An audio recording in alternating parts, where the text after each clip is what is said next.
La problématique de l'enseignement supérieur et du mécénat pour une entreprise comme Saint-Gobain, c'est celle d'encourager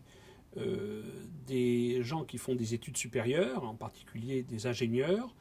à avoir une formation par la recherche. La formation par la recherche permet d'avoir des gens qui, non seulement d'un point de vue technique, ont une formation de très haut niveau, mais qui aussi ont eu l'habitude de gérer des projets. L'objectif de passer par un mécénat et des outils comme les chaires de recherche et d'enseignement, c'est pour avoir des gens qui ont une formation par la recherche pour ensuite être employés dans le monde industriel. La chaire avec l'INSA de Lyon correspond maintenant à la 3e chaire que nous avons lancée en France. C'est parce qu'on a trouvé que l'INSA de Lyon avait 2 particularités qui étaient intéressantes. La première, c'est qu'elle avait une capacité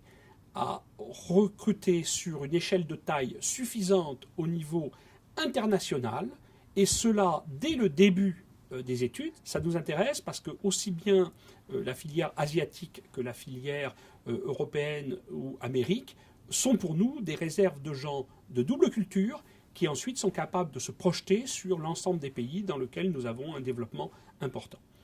La seconde raison, c'est la politique de l'INSA de Lyon qui permet d'avoir des recrutements à la fois sur des profils sociaux ou des profils culturels ou des profils personnels de très grande diversité. L'INSA de Lyon représente pour nous un ensemble de laboratoires ayant des compétences sur des sujets qui nous intéressent, les matériaux, l'habitat en général, la construction, qui font de l'INSA de Lyon un interlocuteur tout à fait naturel d'un point de vue de la recherche. Ce que Saint-Gobain attend de la relation avec l'INSA, c'est de remplir les objectifs que nous sommes fixés avec, pour moi, sans nul doute, le fait qu'on a avec l'INSA de Lyon un partenaire tout à fait à la hauteur des ambitions de Saint-Gobain, dans le domaine de l'habitat avec une politique très très forte tournée vers le développement durable et les politiques en général liées à l'énergétique et l'environnement, et aussi une meilleure connaissance par l'INSA de Lyon de Saint-Gobain, c'est-à-dire du fait que nous sommes une entreprise internationale de très haut niveau, et de là, le caractère international de la formation de l'INSA et des étudiants est absolument clé.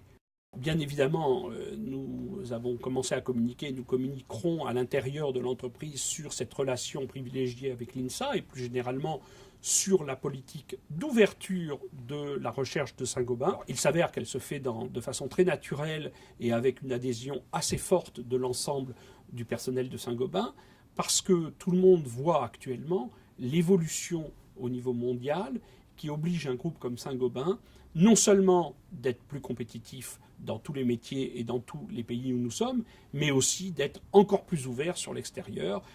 Pour réussir un mécénat de ce type, il faut construire une relation de confiance mutuelle basée sur le long terme. Le retour, pour moi, il est clair.